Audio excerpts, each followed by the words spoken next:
Yan mga kabayan, magandang umaga po. Meron naman po tayo ngayong i-restore na speaker. Tapos gagawa natin diretso ng kakabitan natin ng mini amplifier. Yan. Bubuo naman tayo ng box. Mini sound system. Yan po. Gagamitin natin ang CK TB21. Ayan, malakas po yan. May nagpagawa sa atin. Nakita kasi yung aking ginawang yan.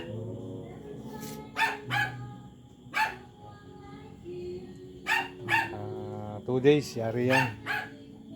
Basta maganda ang panahon, hindi magulan. Ito kasi puro na kaya restoration ang mangyayari nito. Sira na yung mga sa loob, ginatnat na ng daga. Kaya gandahin natin. Update ko na lang kayo pagkatapos. Makikita ninyo ang kabuuan yan. Salamat.